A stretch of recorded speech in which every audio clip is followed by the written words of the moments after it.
Hello, and welcome to the third episode of the Modernism Real Estate Podcast. This is a fun and casual conversation, essentially, between two super cool realtors about real estate topics and what's happening in today's market. Make sure to hit that follow, like, and subscribe button so that you don't miss anything. Oh, and another thing is, I realized that we never really introduced ourselves in the first two episodes. So my name is Sam. Bruce. We're real estate agents here in Bellevue, Washington.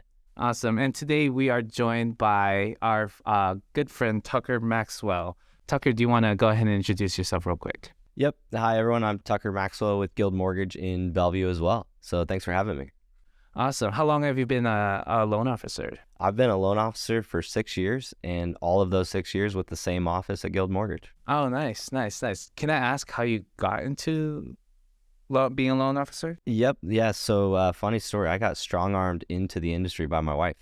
So my wife has been in mortgage for a really long time and thought I would be a great loan officer. And so she decided that she would ultimately give me an ultimatum to switch the career I was in and come into mortgage. Nice. Was it like, did she kind of think that like your personality kind of like fit the job essentially?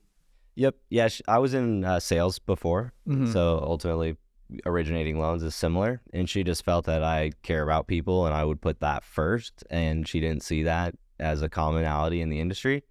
She just thought that I could transfer, what I was selling before into home loans and that I would put the client's best interests first. And so she just said, hey, you'd make a great loan officer. We should try this out. Awesome. Nice. Yeah. So for the podcast number 3 here, we wanted to kind of go over this conversation, wanted to kind of take the direction of, I guess, loan products, the natures of loans, what it looks like to work with a loan officer, and things like that. Which is why we wanted to invite you to today's podcast. So hopefully our viewers and listeners can have a great time listening to what you have to say.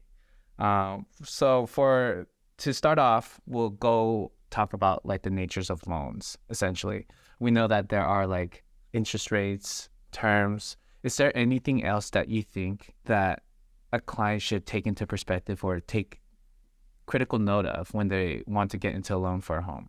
Yep. Yeah, great question. I think there's so much focus on interest rate. And at the end of the day, it might not be the most important factor. So what I usually recommend people do is right from the jump, they understand their numbers. So the most important component to a home loan is their monthly payment, right? That's ultimately what they're going to pay every month. That's what's going to create a comfortable lifestyle. That's going to avoid being what we call house poor, where you have a great house, but you can't afford your lifestyle. You can't continue to go out with friends, all of those things. So really understanding, what is a comfortable monthly payment is the most important factor. And then secondly is how much money you want to put towards this home purchase, right? We don't want to be tapping into 401k or retirement funds if we don't have to. We don't want to liquidate stocks at a time when stocks are down, things like that. So know how much you want to pay per month and how much money you want to apply towards the loan. And then we'll back into those things and back into the loan that fits those goals.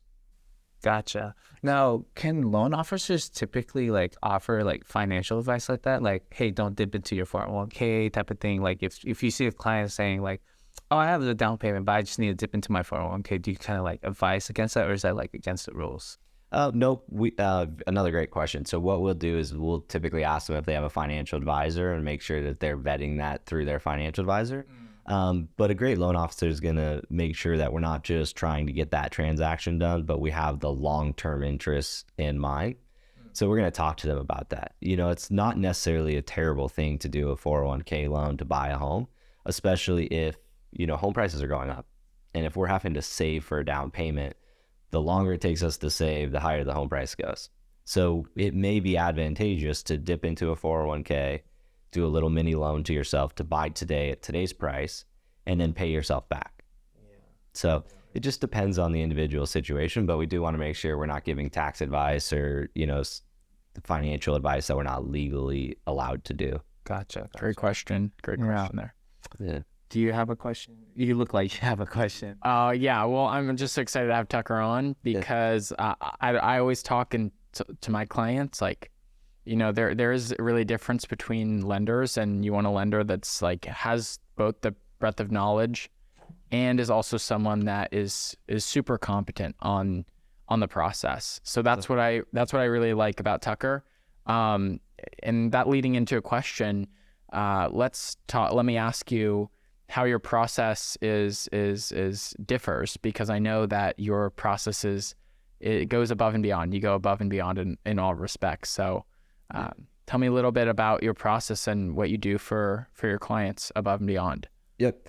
Yeah. So again, great. You guys have great questions. So I think the tried and true things we all have to do, right? We have to have a robust product mix. I have to be able to offer all the home loans that are out there.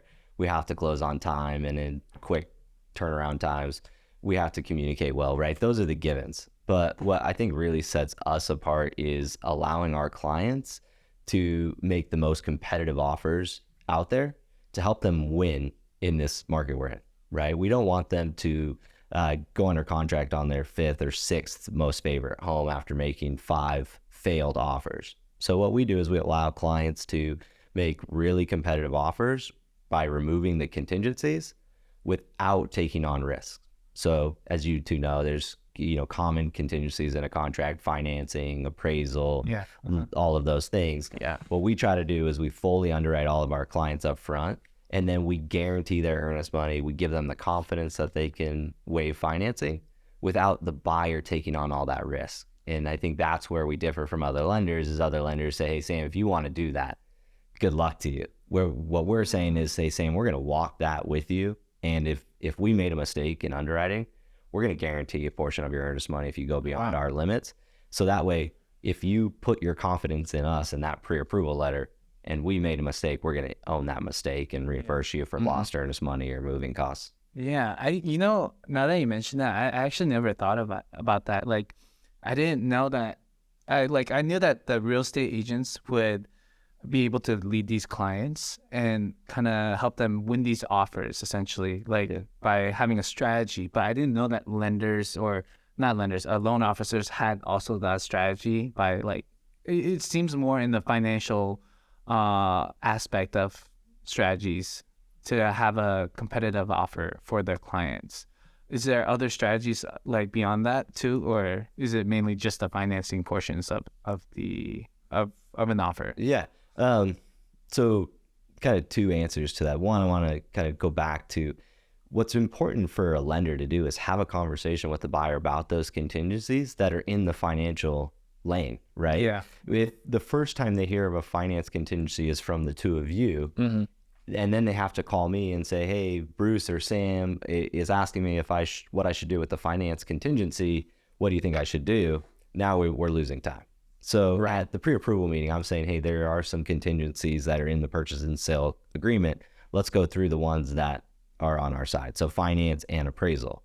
So the second part of your question is what else is out there is I typically will know, because we fully underwrite an applicant, if we're going to need an appraisal or not. Yeah. And so we may not have to do an appraisal, which eliminates a low appraisal risk, may, throw that out. So we can waive financing and waive the appraisal contingency without there being any risk, because I've already ran it through the system to know that we'll need one or not. So I have a quick question. You talk about underwriting, and for me personally, I understand it to an extent.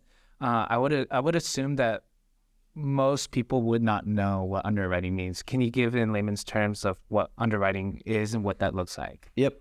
So that great question again. I think we use a lot of jargon in this. We do this day in and day out. But underwriting is ultimately just the process at which we vet an applicant against the guidelines. So do you qualify against the rule book, if you will? And this rule book is for loans, for instance? Yeah. So every specific loan type, there's 4 main categories of loans, or 5. You have conventional, you have FHA, VA, USDA, and then jumbo, which are just your large loan amounts. Each loan type has a specific rule book that we have to follow, and it's standard across the board. It's not specific to my organization or another lending out institution. It's set across the board. And so depending on the loan type, it tells us what specific requirements we have to meet in order to qualify for that loan. So really it breaks down to 4 categories, if you will.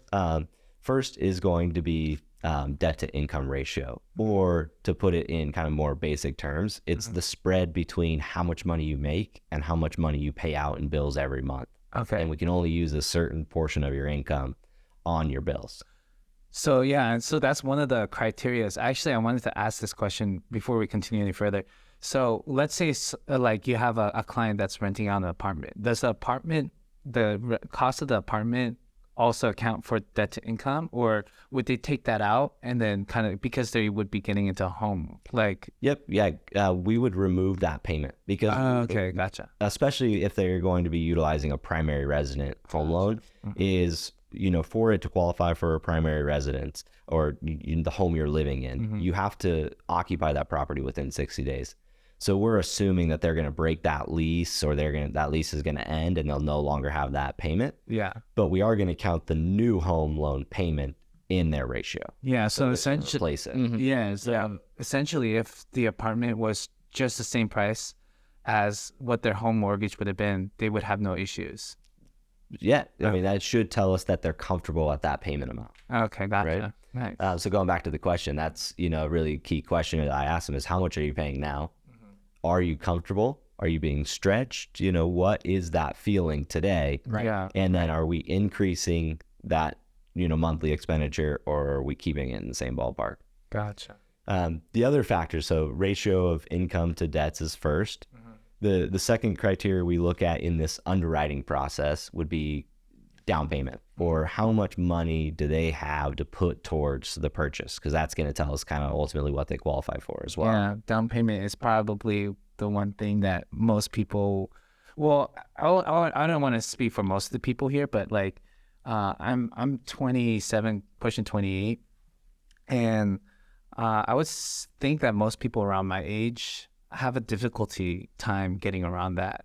But continue, because I have a couple questions for down payment, but yeah, continue with the down payment. Yeah. Yep. So we want to know how much money they have to put towards the home purchase. What a lot of people don't know, or the myth is that they need 20% to buy. But that's really not the case. There's conventional loans that are available with as little as 3% out of pocket. Yeah. And then also in Washington State specifically, there's wonderful down payment assistance programs that cover the full need of a down payment. So we can get people into a home loan with very little out of pocket. What does the Washington Down Payment Assistance Program look like, essentially? Yeah, so there's different programs within the commission. So Washington State Housing Finance Commission offers a wide variety of programs. But the way it's structured is it's a little mini loan. So it's not necessarily free money. You are going to pay it back down the road, but it covers your full down payment requirement plus a little bit of the closing costs. Oh. And so, yeah, it's just this mini loan. Most of the time it doesn't carry interest either. And it just sits there. We call it silently because you don't make payments on it. And then when you you sell or refinance that loan, that's when you would pay it back. And I'm assuming that most people pay it back with their equity. Yep, exactly. Right. And so if we lower the rate, we're going to roll it in at that time. Or when they sell down the road, they're just going to pay it back with equity. I might actually have to use that, not going to lie. I think that sounds like a pretty good idea, honestly. It's awesome. And there's zero interest. Yeah. Right. So there's so many different strategies to that, because you can either use the down payment assistance program, or you can go with the 3.5%, 3% FHA loan. Yep. But if you do that route, you have to go to the PMI. You have to pay for PMI essentially. So I actually saw something the other day where they're like, oh yeah, you can get into a loan with 3.5%, 3%, but you have to pay the PMI. And it was this conversation that I watched online on TikTok or something like that. And they did not like PMI so much that it almost kind of turned them away from the FHA loan. Do you find that the PMI usually has that effect on clients too? Yeah, I think that's like the old myth, right? Yeah. Don't buy until you have 20% because you're throwing away money for PMI. Yeah. But it's important to know the pros and cons between a conventional loan and the private mortgage insurance that's included with that, and the permanent mortgage insurance on an FHA loan. So there's some components that are different. But what I always like to remind people of is, let's say, you're looking to buy today and you don't have 20% down. So we are looking at a scenario with private mortgage insurance. What does that look like compared to how long is it going to take for us to save 20%? And in that time frame, what are home prices going to do? If I can secure a lower price today and pay a little bit into private mortgage insurance, would I be better off than waiting 5, 7, 10 years, whatever it takes, so I can save 20%?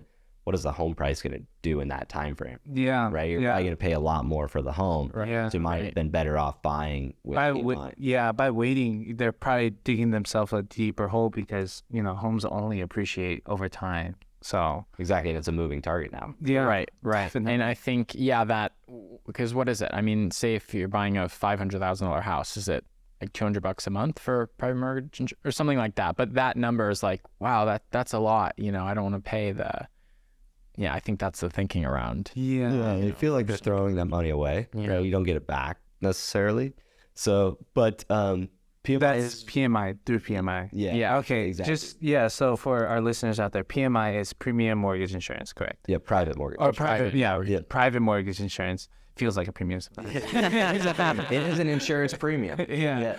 Essentially. Now, a question about that is, do they pay like a one-time fee, or is it entirety of throughout the loan, or until they refinance essentially? How does that work? Yep. So again, it's going to vary based on conventional versus FHA. Starting with conventional, you pay private mortgage insurance until you get to 20% equity, at which point then it drops off. So you would work with your loan servicer to say, hey, I've paid down to 80% of the value, or I have 20% equity, and then we would remove that amount from your payment.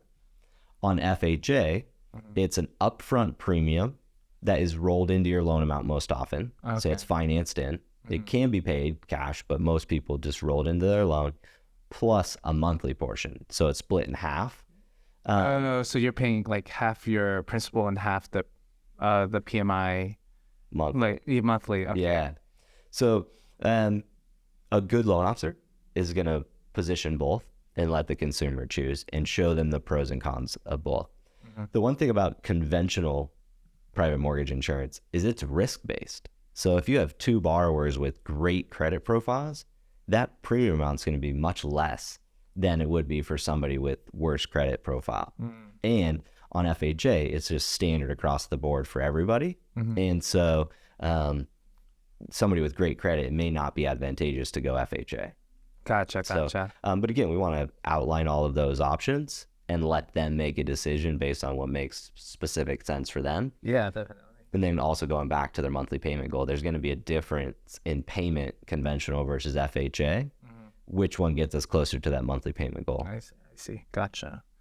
Yeah, so we were essentially talking about underwriting, and then we went into the process of what it looks like for pre-approval. So we went into like the debt to income ratio, we went into down payment. What else is in that process that you think is important? Yep.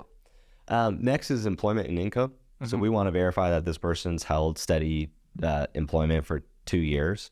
And for your listeners, it's really important to know that if they're a W-2 employee of a corporation, so let's say they work for ABC company, we want to see that they've held that type of employment for 2 years, or if they're self-employed, as the two of you are, we want to make sure they've been self-employed for 2 years. So that 2-year component is important to check into. Oh, sorry to interrupt, but there's a third thing too, which is interesting to me because I'm 22. A lot of my friends are still in college or doing their masters, right? That 2-year, is it not waived if you're getting a job in your degree path? I've heard that before. Yep, absolutely. So we can use school transcripts to help us overcome that. Right. Yep. Wow, I did not know that. So yeah, we want to reward somebody. You stay. Definitely, that makes sense. Yeah. And for most people, they're getting a degree, they're going to go in, they're going to have a stable job, you know, especially if it's like professional services or a certain degree that leads to a license or something like that.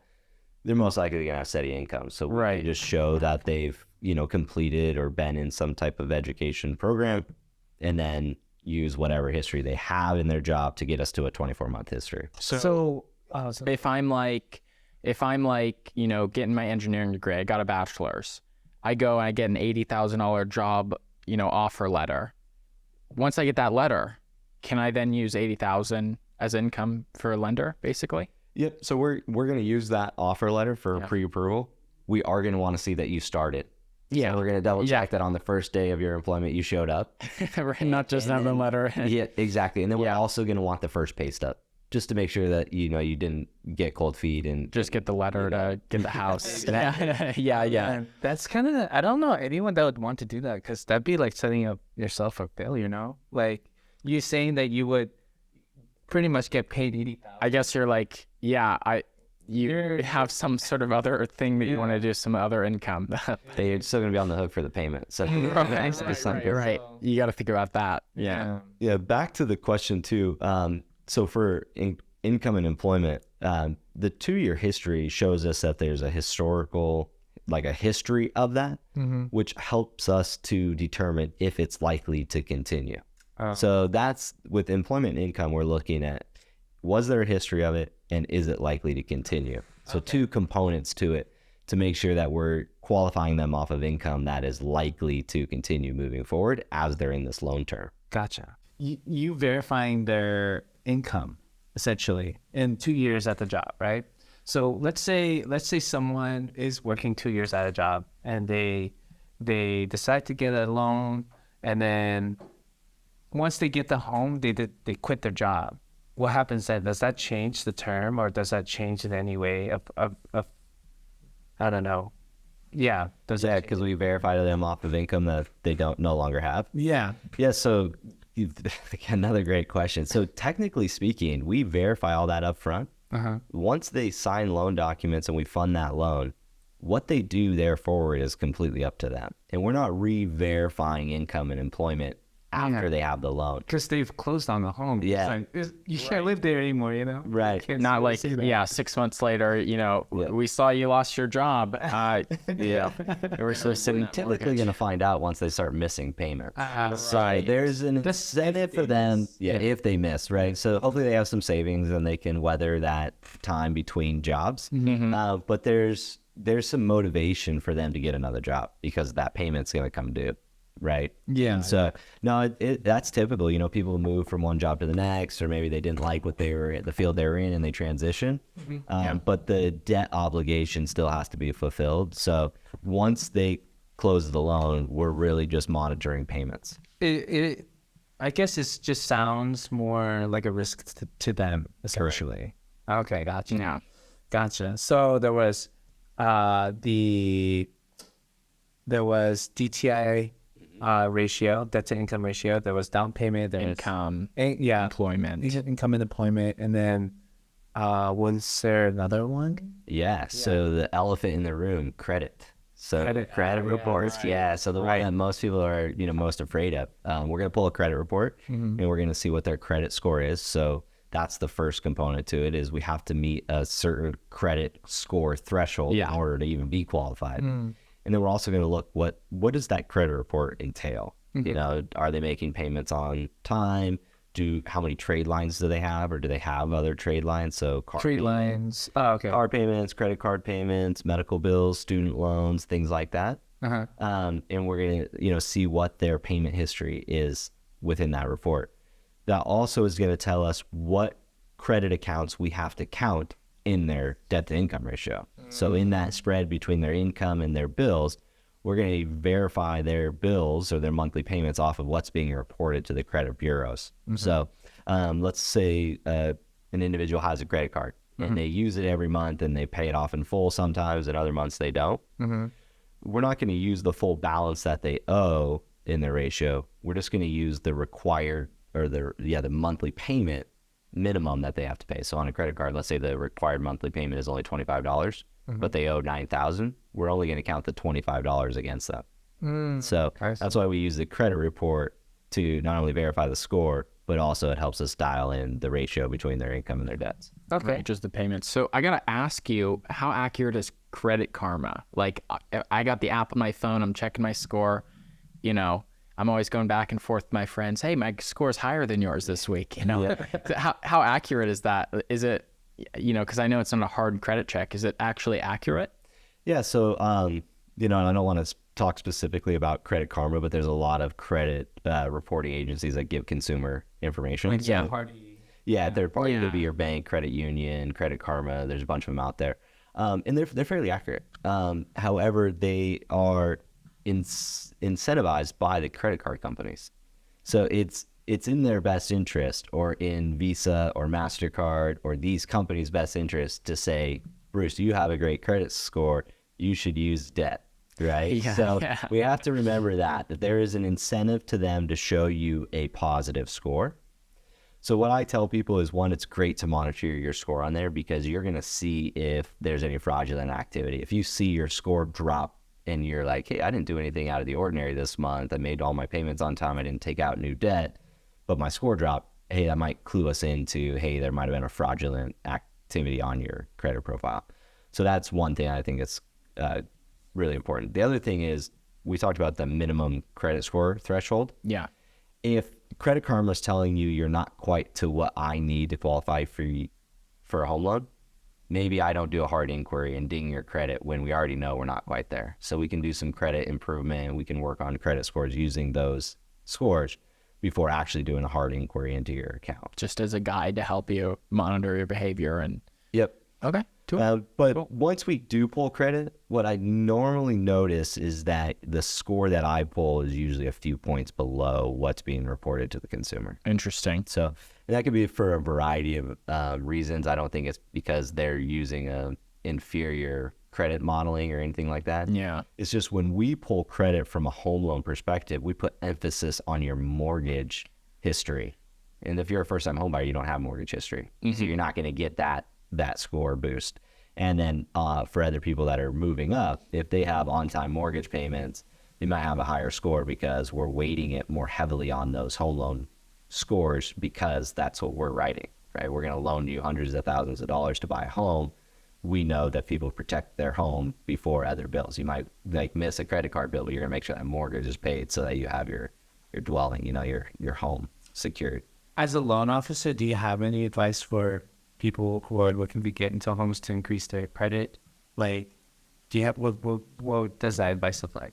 Yep. So one is using credit regularly. So having a credit card or having a car payment and making those payments on time we need a history of using credit. Mm-hmm. It's actually more advantageous to use credit than to not have any credit at all. Yeah. So responsible use of credit is first and foremost. The other thing is make every payment on time, because it's an algorithm that we use, and the highest weight of that algorithm is on-time payments. Mm-hmm. So never missing a payment. And then looking at the credit accounts and your credit limit. And what I often advise people is, be mindful of what is the credit card limit and what is your balance. And you want to be at 30% or less of the available credit line. Mm-hmm. So don't max out the card. Make sure that balance is on the low end. Why 30%? This is the first time I'm hearing that, actually. So because we look at that as, if you have available credit, that can get you out of a rainy day situation or an emergency situation. If you're at 95%, you only have 5% left. You can't. Your car, has issues.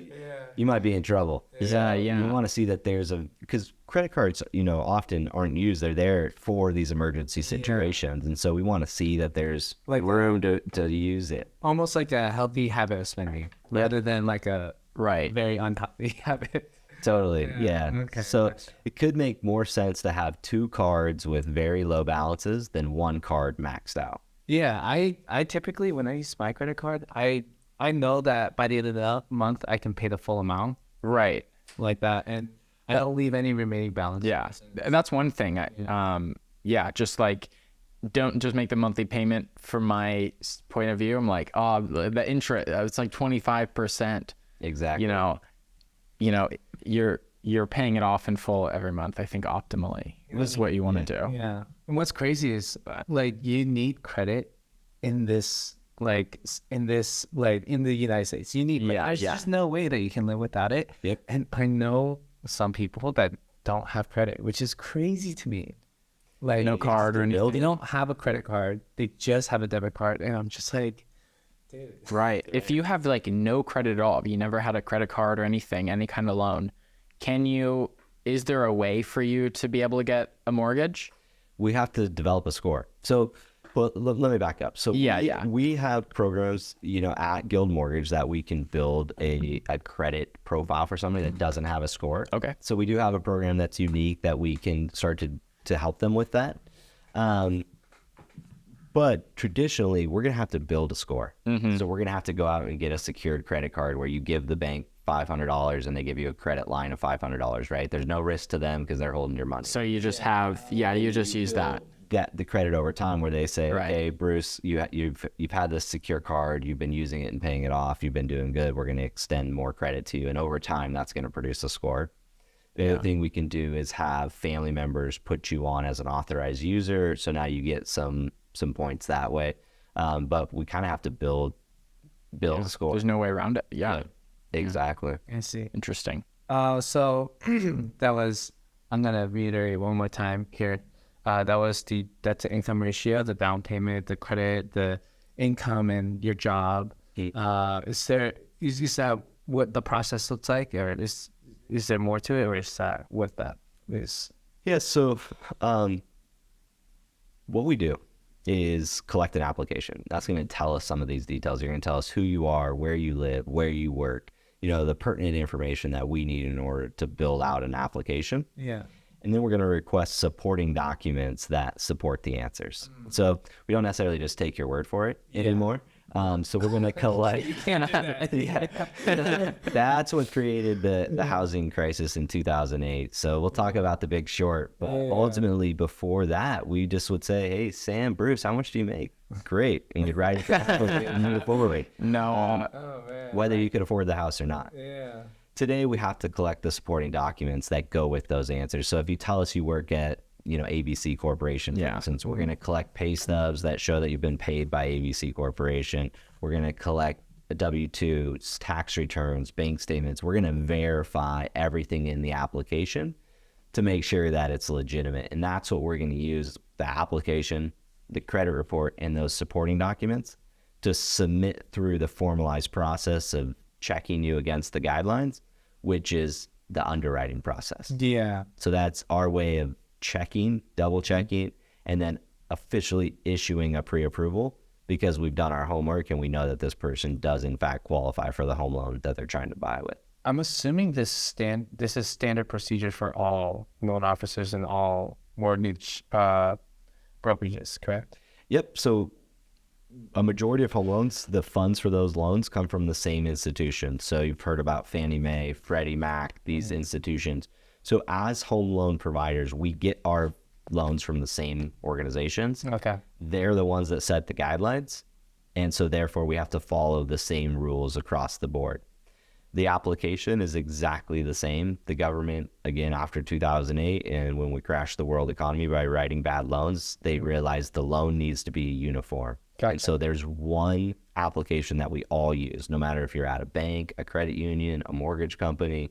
The application, we call it a 1003. It's the same government form every single time. Mm-hmm. Then when we issue loan disclosures or the terms of the loan, those documents are now uniform as well. Okay. So I can't manipulate numbers and hide things and be like, here's a bunch of signatures and bury the interest rate down in the document. Right. They've standardized that so it's always in the same spot no matter what lender you go to make sure consumers understand what they're getting. Gotcha. Actually, I have a question. So in the first episode, me and Bruce talked about getting a pre-approval, not a pre-qual. Yeah. Not a pre-qual. Did you see that episode? I appreciate that. They're not created equally. Yeah, yeah, definitely not. Why not? Tell us why not. Well, a pre-qualification is really just a conversation. So I could do a pre-qual on the spot. I could talk to somebody and say, roughly how much do you make? Roughly what are your bills? And based on this quick conversation, you would qualify at this level. Essentially, it's not verified. At the end, it's Verified. Yeah. Yeah, exactly. And in our market specifically, a seller is going to want to make sure that that buyer is good for their offer. And so as a loan officer, I proactively call the listing agent when an offer is submitted and say, hey, Bruce applied with me. He's fully underwritten, pre-approved. We're putting our money where our mouth is. We're guaranteeing a portion of his earnest money. We're good for the loan. Yeah.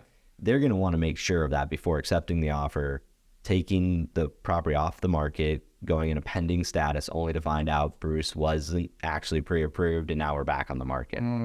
So in our market specifically, they're going to make sure that that's been done. Yeah. So that's really the main difference between a pre-qualification and a pre-approval, is the full verification of the information. Okay. Yeah. Another thing that I wanted to ask you actually was like, in the first episode, we talked about like people going to a bank to get a home loan. Like, what is the difference? Is there a difference? Is there any advantages to going to a bank, or disadvantages, or like which way is the more preferred method of attaining a home loan, through the bank or through a loan officer? Like, what are your thoughts on that? Yep. So I think it's going to vary based on who you ask, right? There's great loan officers at a lot of different lending institutions, whether it be a mortgage bank like Guild Mortgage or Bank of America or Wells Fargo or any of the bank. Like, want to just lay that out there, that there's great loan officers at all the places. Yeah. And so depending on who you ask, they may have differing thoughts. But what it really comes down to is you want to work with somebody that's local, that is available when you and your clients are buying a home. In our market, we have a lot of people that work like an 8 to 5 or a 9 to 5 type position. They're buying homes when they're not at work. So is the loan officer available nights and weekends when those people are looking at homes, making offers, strategizing on offers, so that they're available? Are you available nights, weekends too sometimes? Absolutely. Yeah. Like, we're recording this on a weekend. Saturday. Exactly. But yeah, it's something that we have to manage, work-life balance, and our families know that it's part of the job. But yeah, in the evenings, I'm working on pre-approval letters, sending loan approximations. On Saturdays and Sundays when offers are going out, I'm calling the listing agent, and it's just part of the job. So I think that's the main component. Yeah. The other thing is understanding what types of products they have to offer. There are some banks that only offer their specific product and may not have the wide variety of options that another institution may have. Yeah. Could you verify this for me? So, in the first episode, I also did mention that when you work with a bank for a home loan, they have their own rules and own, like, I guess, underwriting. Correct. Essentially. And when you work with a loan officer, they have a bunch of different lenders who have different underwriting procedures. I mean, they're very similar to an extent, but it gives the client the flexibility of like, oh, if this lender doesn't work, then we can go to another one. Whereas, Exactly. Yeah, okay, gotcha. Yep. No, that's exactly right. And I think that's the advantage of a mortgage banker is we have all the big banks programs because we can broker to a lot of them. Yeah. We have Fannie Mae, Freddie Mac conventional loans. We have FHA, VA, USDA. We have a wide variety, and we can say, okay, Sam, here's 4 options that you fit into. Now let's look at the pros and cons between each of these versus saying, hey, here's the only option we have for you. Take it or leave it. Yeah. Or like they may not even get approved for it. Yep. Yeah, essentially. Yeah. On that note, with regard to the markets you serve, we have a lot of the tech community that is paid restricted stock units or RSU income. That's a huge component. And every loan type has a ruling on that. Some allow RSU income, some don't. Some want to see that it's trending upward, so increasing in value. Some don't care if it's decreasing. So there's a lot of components to it. So I think just specifically to the east side or the whole greater Seattle area, that component is a very big question as to who you want to work with, because we need to have multiple options depending on how is your RSU paid, when is it paid out, is the stock going up or is it going down, in order to use it as income. Yeah. Okay. Awesome. Nice. So how long does this process typically take? I know that every clientele is different in terms of like getting them verified and things like that. It really depends on when they get their documents to you, because that's all dependent on them. Yep. But if everything was to go smoothly, like how long does it take to get the loan approved? And let's say they already found the home, like that would probably takes like a month for the home to close through like title and escrow and earnest money. But I'm wondering what that process looks like for the pre-approval. Yeah, so it's going to depend on who they're working with. For my team, we guarantee to do a fully underwritten pre-approval within the first 24 to 48 hours. So depending on their documentation will determine how quickly we can do it. A borrower that's W-2, has all their money in a checking account, it's fairly straightforward. That could be same day or at the maximum of about 24 hours from, like you mentioned, once we have full application and all the supporting documents. Gotcha. If they're self-employed, a lot of rental properties, a more complex underwrite, I would say maybe a day extra, so within 48 hours. But again, every mortgage bank is going to have a different answer based on their workload, how many loans are in front of you in the underwriting line, things like that. And so it just depends. But what's most important is that the loan officer communicate that timeline to the client and to the agent so that they know, and to have some flexibility with it. You mentioned some people fall in love with the home and they call me, it's Saturday night at 7 p.m. and they're like, we just toured this property and it checks all the boxes. We want to make an offer, and they haven't started the process. So sometimes as a great loan officer, you have to allow some wiggle room to allow them to kind of jump in line and get them quickly, while also maintaining the validity of their pre-approval. Have you ever had to break that news to any clients before? Like we can't get it done fast enough? Or like we love the home, but we haven't been approved yet, and then their approval amount is not close or hasn't gotten to the home of the price or price of the home. Yeah, that's the really tough thing. That's really it's a tough conversation that I have to have. So going back to earlier in our conversation, the most important thing we can have buyers do is really understand their numbers up front, right? Go through that pre-approval process, because the last thing you want to do is fall in love with a home you can't afford. Yeah. You can't unsee that home, right? You can't, once you fall in love with it, there's no going back. Yeah. And especially if it's a drastic change in price. How are you going to forget the outdoor space, the amenity, the designer kitchen? Yeah. It's a come down, lose a bedroom, no backyard, whatever it is. Then now you're kind of disappointed. And so we always say, start with the pre-approval process, understand your numbers. Yeah. Once we know what that purchase price looks like, then work with professionals like you to find the homes that fit that, right? Because we don't want them just going to any home without regard to the numbers. The other thing I always tell people is stay off the online listing services. I'm not going to name their names. We all know what they are. But the services you all provide that vet homes and send them, okay, here's your criteria. You want 4 bedrooms. You want no less than 3,100 square feet. You want this specific school district. You want an outdoor space. The two of you are going to vet that and make sure they're only seeing the homes that fit their criteria. By them going online, they're going to see all this fluff, all these other homes that don't fit their criteria, and it just gets in the way. Yeah. And so I always advise people, It's pre-approved. It's distracting, and it's wasting time. Yeah. Right? Why are they looking, potentially falling in love with a home only to find out that it's not in the school district that they've desired? Or a big one around here is it might not have the internet speeds that they need in order to both work from home and have the kids online and all that stuff. Right. And so by working with a professional that can put them on, what is the feed called that you send them homes on? Is there like a certain... through the Northwest MLS, it's called One Home. So we're going in, we're checking, send this one to them, and sends them, an email with a nice portal. And we actually have a criteria that we look for too. Yes, we qualify our clientele. We ask them what they want, what they don't want, and then we kind of put that through search, and then list of homes comes up, and then we could essentially send them all of them. But there's so many homes that we kind of have to be picky, curating, and you want to have it more curated because that's a better experience than ever send it by email. But that's the value you bring. And a big not only you're going to limit their liability on the contracts and help them understand what they're signing and all that, but I think that's the major value you bring is you do that front end search for them, so that way they're only spending their time evaluating homes that fit the basic criteria. And you can always expand the criteria, right? You can just change it if they say, hey, I want to make an adjustment. They would just have to let us know, and then we kind of reconfigure our search criteria essentially.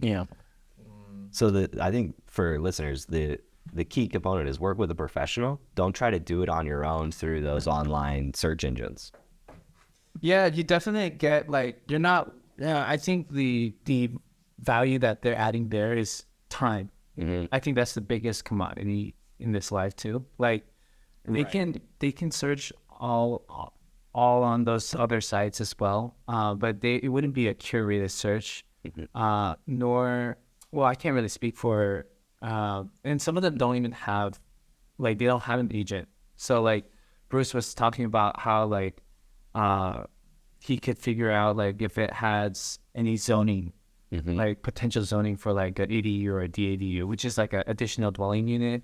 Like if you want to build things or build upon that home, your real estate agent would provide value in that sense where they can find those things out. For me, it's personally like if that home will appreciate, like really well, more so than others, essentially. Like I don't know if you listened to one of the other podcasts. I think we talked about like the appreciation of homes. Everything appreciates, obviously. Yeah. I would say Bellevue more so appreciated faster and way much more than any other city in Washington. Yeah, especially in the last few years. Yeah, it's crazy. But yeah, that's an important thing too to watch is the zoning laws in Bellevue. Yeah, I had a recent conversation at our office with a major developer and the mayor of Bellevue, and they're expected to change the zoning laws in Bellevue this year or at the latest next year, which is going to increase the density, which is going to allow ADUs and DADUs and cottages and things like this to be built. Because we have to answer the inventory shortage question, and so. That's more to follow on that, but that's going to really change the landscape too, because now a single family residence that's on a big lot, maybe with a detached garage, that home's going to appreciate faster now because it's going to have the ability to add this accessory dwelling unit. Right. Gotcha. I do want to transition to our next topic here, which was loan products, essentially. We understand that there are a lot of different loan products out there. But I think that's more power to the clients and more power to the loan officers as well, that they're not so limited. I feel like loan products out there you can use different kinds for different scenarios that may benefit the client as well. What do you think? Let's start with like the more common ones that we see so far, and then I kind of want to hear what your thoughts are on more unique or specific loan products out there that people may not know about. So, great question. So I think first we'll talk about primary residence. So homes that the buyer intends to live in specifically. And the most common one is conventional financing. So these are loans that are ultimately delivered to Fannie Mae, Freddie Mac, the big, providers. And so those are your everyday loan. They are available with as little as 3% down. They go up from there, and they're your more mainstream loan that every lender can offer. So that's, I would say, the bulk of the loans that occur in our market are conventional financing. Gotcha. Outside of that, you have FHA, which is the Federal Housing Administration, and that is typically used for people that don't maybe have the down payment that would be required on a conventional loan, or may have a situation where we need to stretch them to a higher purchase price. So going back to debt to income ratio, on an FHA loan, we can go to a higher ratio than I can on conventional. So if I need to stretch somebody's budget, we may utilize an FHA loan because they may qualify for a higher price point than they would on conventional. Okay. So with the smaller down payment, does that change the interest to a higher interest rate than like a 20% down payment? It can. Yeah. So traditionally, yes. Yeah. So what I always mention is interest rates are a reflection of the risk presented to the bank. So if we assume you two have two separate applications, if one application presents less risk to the bank, they're going to get a better interest rate than somebody that has a higher risk, right? It's just a risk analysis. We don't have to charge somebody as high on the interest rate if they're less likely to default on the loan. Right. So what if they have a down payment assistance? Does that change the interest rate as well? It can. However, it depends on the down payment assistance program. The Washington State Housing Finance Commission sets the rate. Gotcha. So it's standard across the board. What is the most unique loan product that you've come across or that you guys offer? Yeah, so that's a tough question. There's a lot. So real quick before we get into the most unique, I would say VA loans are pretty unique because only somebody that has served or is currently serving in the military can qualify for those. So that's kind of a unique, scenario that only those folks that qualify can use. You said have served, right? Yeah, or are serving. Oh yeah. So like, let's say they're a veteran. Is that if they're a veteran for the entirety of their life, or like does that? Yep. Okay. Yeah. Gotcha. So as long as they honorably served and were honorably discharged and they have the home buying benefits of that service, they can qualify for a home loan. And the value of a VA loan is that there's zero down payment requirement. Yeah. So they can qualify with little out of pocket. Gotcha. So that's awesome. They also don't have private mortgage insurance. So they can put zero down and not have mortgage insurance. No, That's crazy. yeah, I mean, great benefit there. Yep. So, I mean, they've given us service, so we should reward them with that. Absolutely. It's, the least we can do. But so some unique loan types, I would say one is to be mindful of our area and our home prices is jumbo loans. So once we exceed the conventional loan limit, so really think loan amounts north of like $980,000, so $1 million more or more borrowed funds, those are going to be jumbo loans. And so those are going to be very unique to the institution that we are brokering that loan to. So think large banks, regional credit unions, things like that. Those banks are willing to take on those large loans. Yeah, Fannie Mae and Freddie Mac aren't willing to take on those loans. No, they're saying that's a little bit, they're too rich for their blood. Too much. But the banks and the credit unions feel that that's good risk, especially around here. You talked about appreciation. Yeah. Our home prices, they know it's going to go up, so it's good risk. Another unique loan types are going to be based for investors. Right. So if it's not your primary residence, you're going to get loans that are specific to rental property. Like a DSCR loan. Exactly. Right. I was about to ask about a DSCR loan. But you sent me an email a few days ago. There's a little spiel about the DSCR loans. Yeah. Yep. So first the acronym. Yeah. Right. There's an acronym soup here where you have a lot of acronyms. So debt service coverage ratio. So what these loans do is they allow an investor to qualify based on the sole premise if the rents generated in the property cover the mortgage payment. So that's how it boils down to the basics, is if rents exceed what the debt is each month, then we can qualify. So it's a great loan where we don't have to check their income. We don't dive into have they filed taxes, are they currently claiming enough income to qualify, like our standard ways of calculating income. We only look at the rent schedule as provided by an appraiser. So let's say you're going to buy 123 Main Street as an investment property. When we order a standard appraisal report, we're going to ask them to include a rent schedule, which is a fair market analysis on how much per month can this property generate in rents. We're then going to apply a 25% vacancy to that. So we're going to assume there may be times where they're between tenants.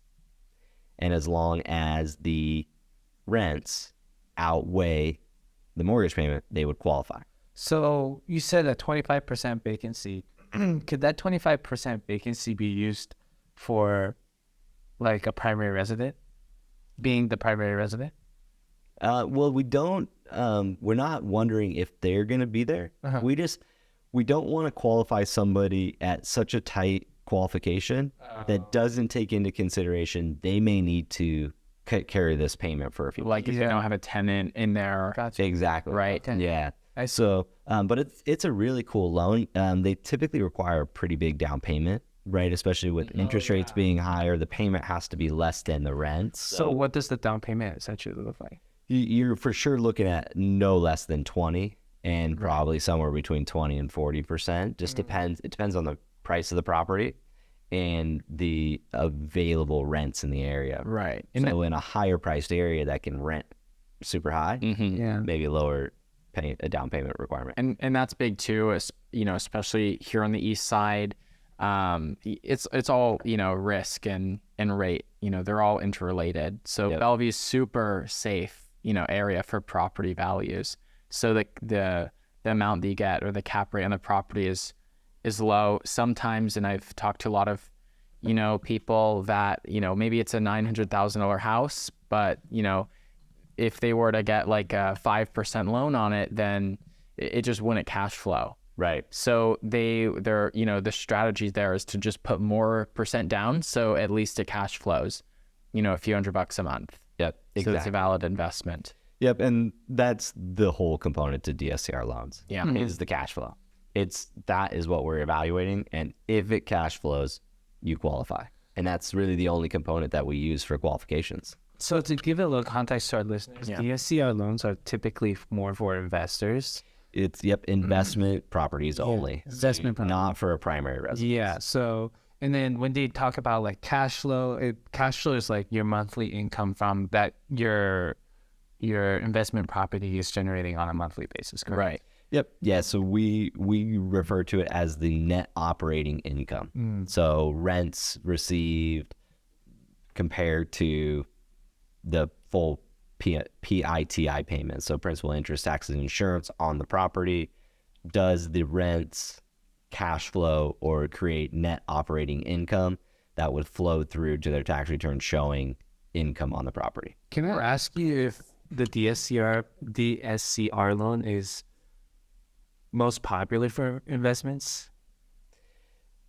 Yes and no. So somebody that has a great job, it may not be real advantageous for them to use a DSCR loan if they can qualify through a standard conventional investment loan.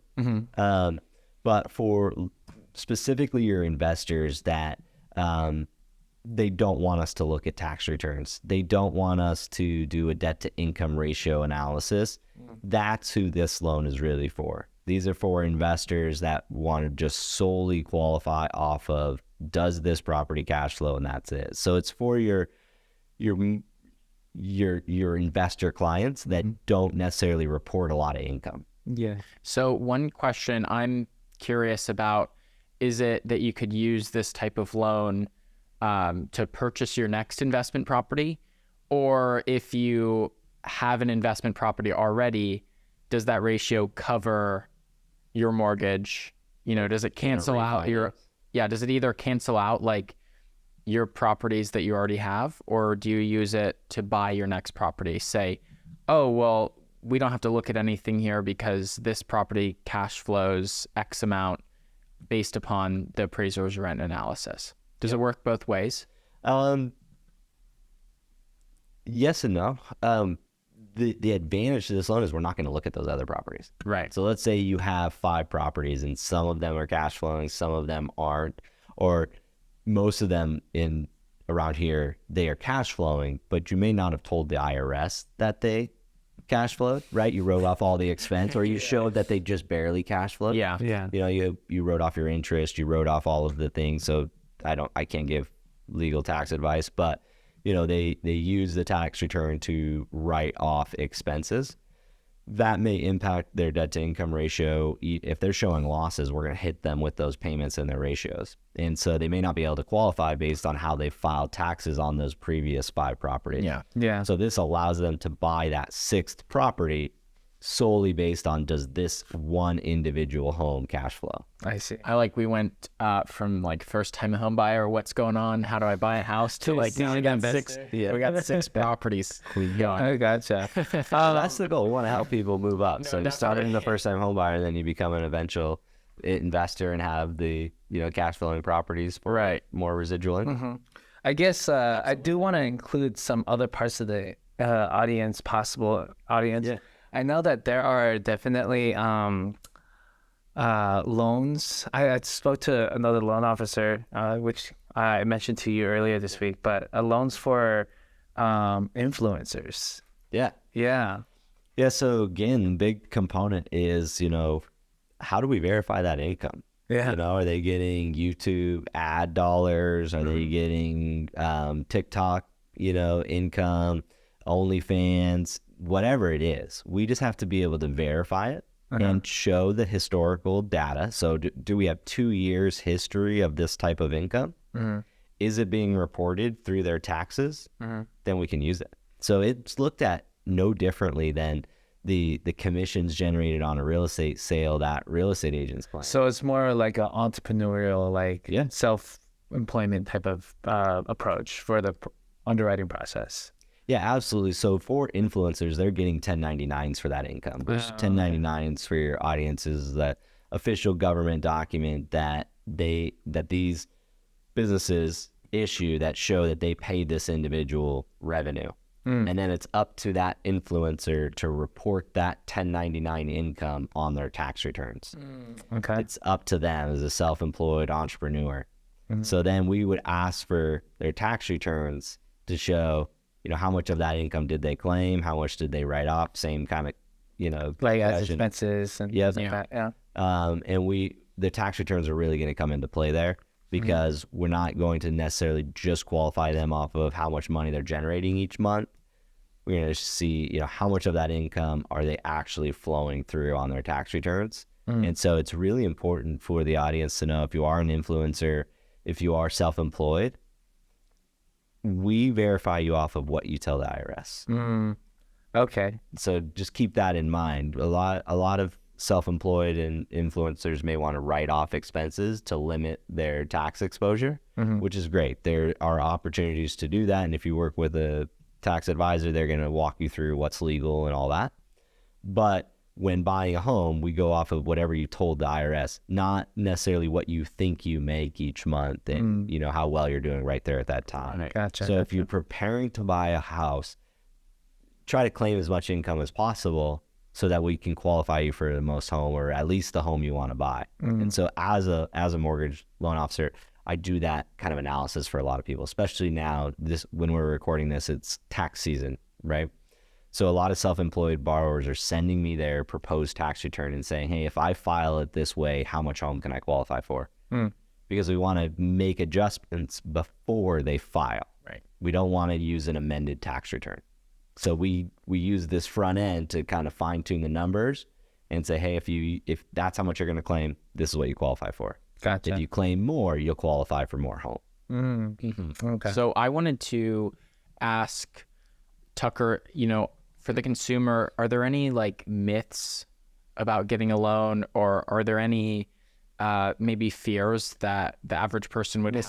Misconceptions about getting a loan? Yeah, so I think what was really good that came out of 2008 is they eliminated any opportunity for bait and switch, predatory lending, things like that. They've really streamlined the process so that it's uniform no matter where you go get a loan. There are typically no prepayment penalties, which is why a lot of people got in trouble during the housing crisis.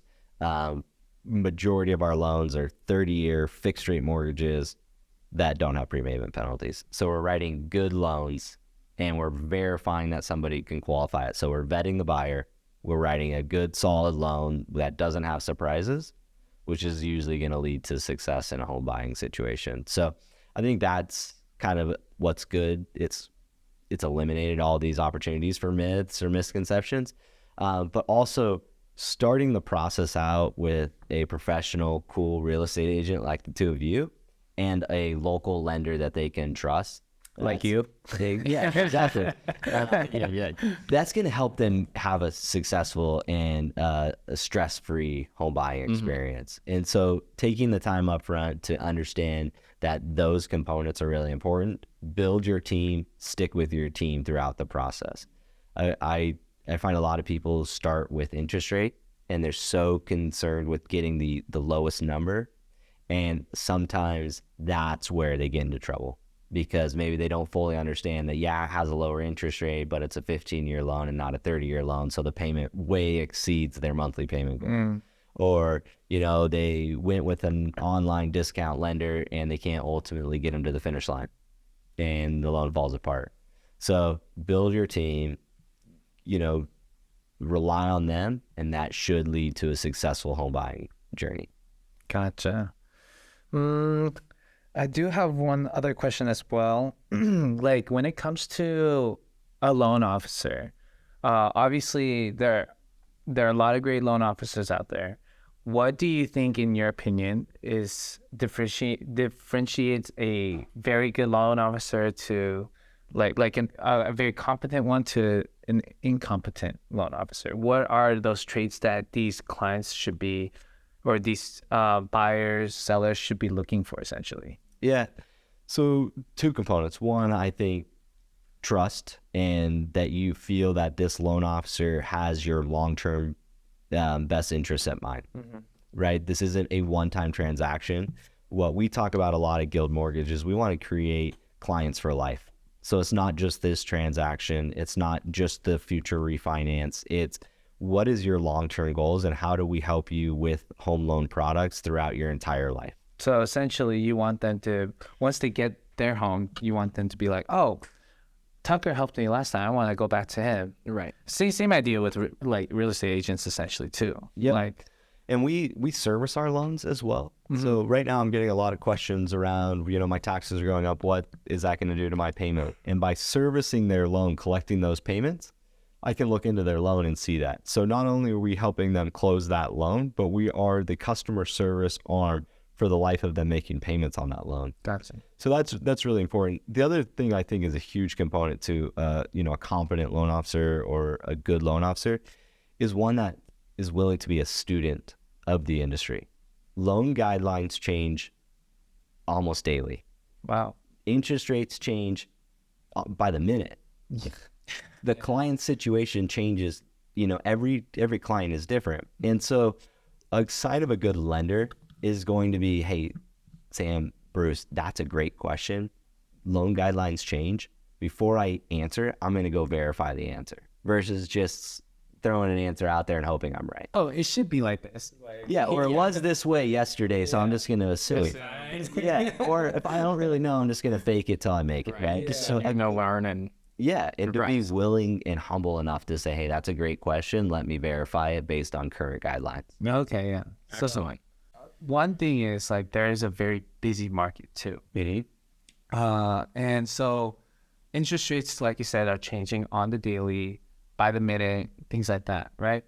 Now, one concept that I do want to ask for the buyers is a rate lock. Oh, and you also, I guess it's for sellers too. What is your thoughts on that? Would you even suggest it? How would you kind of go about that? Yeah, so first, let's talk about when you lock a rate. Yeah. So typically speaking, you lock an interest rate in when you go under contract to buy a specific property. So we've used 123 Main Street. We're going to continue that process. So buyer gets their offer accepted to buy 123 Main Street. At that point, when we typically lock a rate, and we lock it for a certain number of days that gets us through the close date on the contract. Gotcha. So while they're out home shopping, the rates can fluctuate up or down, and we're floating. And until they're under contract, we don't know for sure what that rate is. And so as a loan officer, it's my job to understand what is likely to happen with rates, and should we lock the day we go under contract, or should we float? And float is the term we use for kind of gambling. Should we kind of seeing if that rate will go lower, but go higher too? Yeah. And so what is the risk? What is the likelihood of rates going down versus what is the likelihood of rates going up? And should we play this? Go terribly wrong sometimes. As you're way at your limit there lending, and rates go up, a quarter of a percent, you could lose the house, right? Yeah, Bruce, that's the key component is this buyer at that threshold?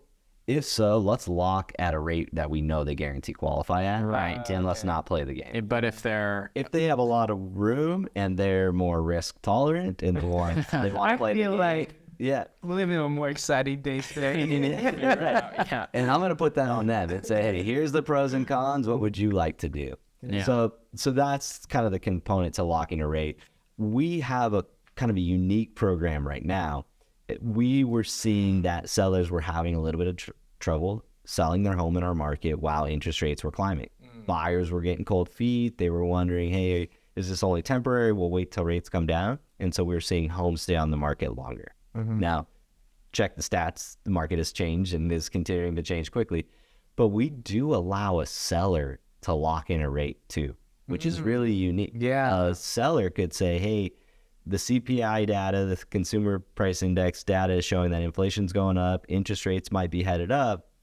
can I as a seller lock in the rate and then advertise that to future buyers and say, I locked in early February, it's now late February or into March, but you still get this older interest rate at a lower rate if rates went up. How long does that rate lock last? Because listings typically last more than a month sometimes. Oh, like that's if they're priced not well. I've seen listings go all the way to 210 days, maybe even a little bit. That 210 was actually like the longest I've seen a listing go on the MLS, but Right. yeah. Well, so they'll want to look into the guidelines specifically. So again, great lender answer here was let's check the guidelines, but that's something that they should be communicated to and say, okay, there will be a fee associated with it. So what is the fee and how many days does that rate lock give buyers time to close? I see. Gotcha. And it's a risk they're taking, right? So if we give them 120 days, they have to accept an offer and have it closed before the 120th day. Yeah. So again, check the guidelines specifically with the lender, but that's something that they'll have to evaluate. Plus, deduct that upfront fee of locking that rate from their proceeds.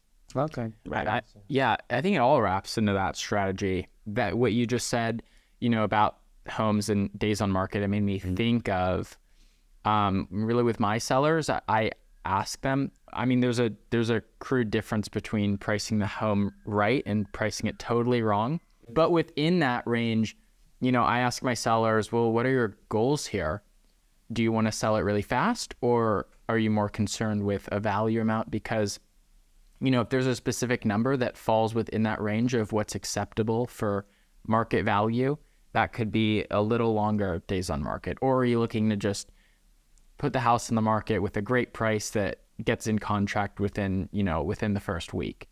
Yeah. So there's also that bit of strategy. Definitely.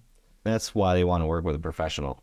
Yeah. I think that in this market, it's not as straightforward as what we saw during the pandemic. You could put a sign in front of a house and it would fetch 40 offers way over list price. Yeah. That's not the market we're in anymore. And so it takes a true professional like one of you two in order to price the home accurately and not based on the emotional tie that the seller has to the home or because the seller knows their neighbor sold at this other price, right? We can't use that 2020, 2021 pricing strategies in today's market. Yeah. To give a little insight for our listeners here, the way that agents typically price a home is we actually look on the MLS and see what's been sold within the last 90 days. Anything more than 90 days is a little outdated because the market always shifts. It's always shifting. Yeah. So honestly, I think 90 days is standard. Yeah. That's like what, 3 months right there? Yeah. And what I know, some people you're even skipping 2022. Yeah. Yeah. Or even 2021. Yeah. So you're looking back at, okay, beginning 2019 or 2020, what were things like then? Just because there's like such such volatility that definitely you might want to cut those out. But probably better to get within more recent. So I did these comparative market analysis, the CMAs, and I look at a map with a radius, and I see some homes that were sold in 2022, and look at them now. Like I look at other homes, like same number of bedrooms, same number of bathrooms, and man, like the way that they're listed now compared to what they were listed back then, it's like black and white. It's so like 180s. Yep. Like they're not gonna get that price that they want for 2022, unless some other strenuous like situation happens like COVID or something like that. But it ties into the interest rates. Yeah. Right. So the price of the home tells us what the monthly payment is with regards to the interest rates as well. Yeah.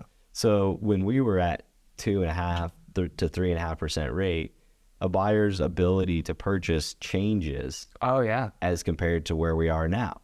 So if interest rates have doubled since then, in theory, don't like to talk interest rates because that changes frequently. Yeah. But if the interest rate changes drastically, it changes everybody's ability to purchase. Their buying power essentially. So exactly. Yeah. And so when buying power changes, the home the price that homes fetch change. Yeah, the home prices need to somewhat like tailor, not like completely, but they need to, attract these buyers who have a much less buying power than they used to have, I guess. Per se. Gotcha. It's been a lot of great questions. Thank you, Tucker. Do you have any other questions that you think of? I mean, anything that you want to bring up on this podcast, Tucker, while you got the spotlight? No, the last thing I would say that kind of goes back to that final question is you want to have a working relationship between the real estate agent and the lender. And because if we go back, we talked about nights and weekends, we're in a very competitive market. The relationship between the client, the real estate agent, and the lender is very critical. And so making sure the team works together and has a history of working together is a key component to winning in this market. So, utilizing a discount broker that your real estate agent has never heard of, that may lead to a less competitive offer or not getting a pre-approval when you need to. So when deciding who you're going to work with, it makes sense to work with a team that has history together. So that would be my final component to, helping people decide who they want to work with, is find out who's worked together and who's been successful leading people to the home, in our market. Awesome. Awesome. Thank you for stopping by. I'm pretty sure a lot of the viewers will find it very valuable to have a loan officer come by and answer these questions for us, and even for them possibly. And hopefully we got to do this one more time or a few more times in the future. But thank you again. Yeah, thank you. Thank you for both of you for having me, and look forward to coming back again in the future. Okay. Awesome. All right, everyone. See you next week. Bye.